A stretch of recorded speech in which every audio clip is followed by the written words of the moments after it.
Hey guys, welcome back. Today is Wednesday, November 13th, 2024, and my name is Perry. Now, if you're new to the channel, on the screen here is a Scow Bow Mini-Cruiser sailboat that I'm building.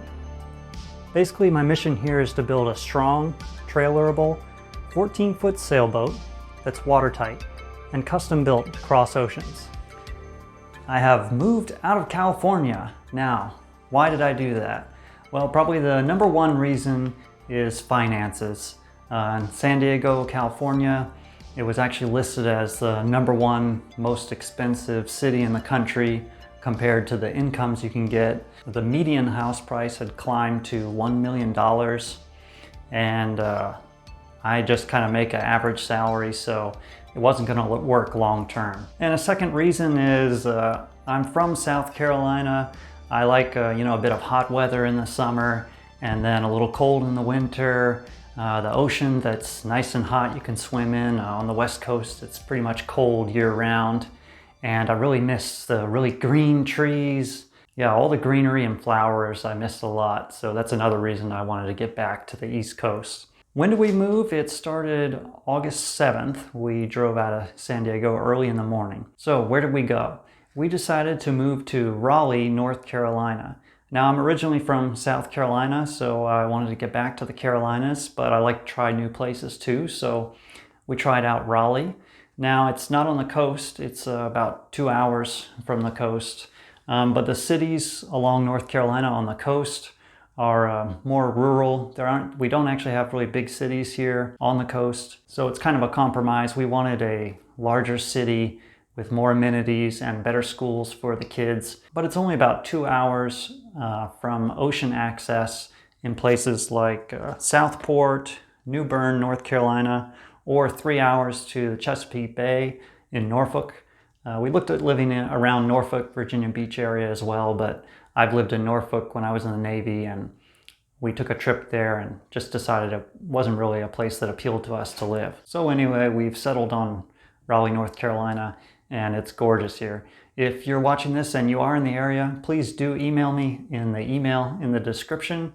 I'd love to meet local people who are interested in sailing or boat building, and sometimes it's certainly nice to have helpers to help like flip over the boat and things like that.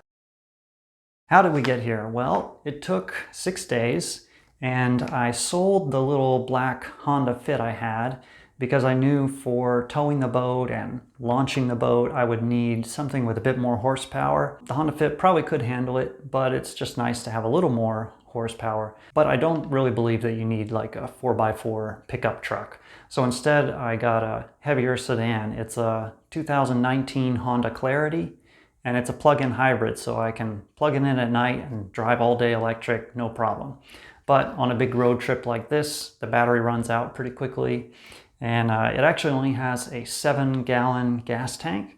So it's not ideal for long trips, but because it's a hybrid, it's great on a road trip. You still can use it. It's just about every 2 hours, I did have to pull over and fill up, especially since I was towing the boat and there was a lot of windage there. So the efficiency was not great at all. So as I mentioned, we left San Diego on August 7th, very early in the morning, and drove to Tucson, Arizona. The next day, we went from Tucson, Arizona to El Paso, Texas. Next day, El Paso, Texas to Abilene, Texas. Texas is huge, by the way. The next day, from Abilene, Texas to Vicksburg, Missouri. Next day, Vicksburg, Missouri to Atlanta, Georgia. And finally, Atlanta, Georgia to Raleigh, North Carolina. Now, when we got there, we dropped the boat at an old friend of mine's house. He's the only guy I know in Raleigh. So he very graciously let us keep it in his driveway while we looked for a new place to rent.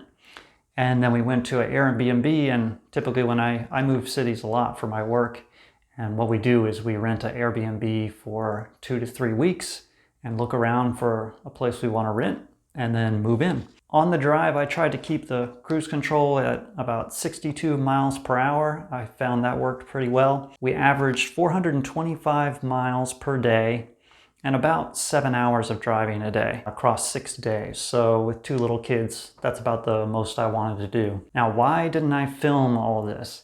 Well, the reason is that with moving, It's incredibly stressful to move a 4-person family across the country. So I just wasn't in any mood to film anything really. And on top of that, I had to drive early in the mornings and then work in the afternoons when I got Wi-Fi. Yeah, as I mentioned, it was just a stressful time and I'm glad it's behind me. That's why it took me a couple months to readjust after getting here and unpack and get the project going again. So my being on the East Coast does present a very exciting opportunity because the man named Yann Quenet, who built the boat Baluchon, which was my probably main inspiration for starting this boat build. As of filming this, he's in the middle of the Atlantic, heading from Cape Verde Islands to Martinique in the Caribbean. And as I understand it, his plan is to make his way up the east coast of the US to Canada by next summer or end of next summer. This presents an exciting opportunity where perhaps we could get our boats together.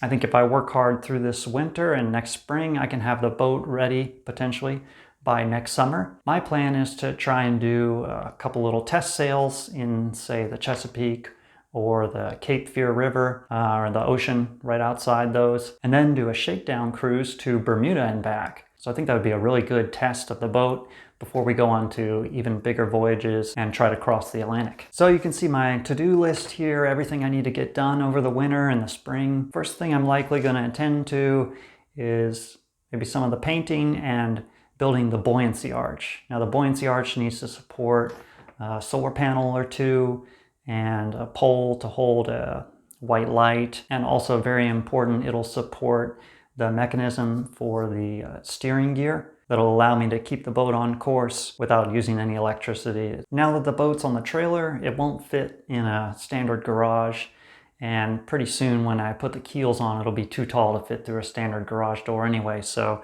the new space to work, luckily I have plenty of outdoor space to work. The boat is on a trailer in the driveway, and then I have a small garage that I can work in. But at this point, the major work on the boat is done. It's smaller projects that I need to do.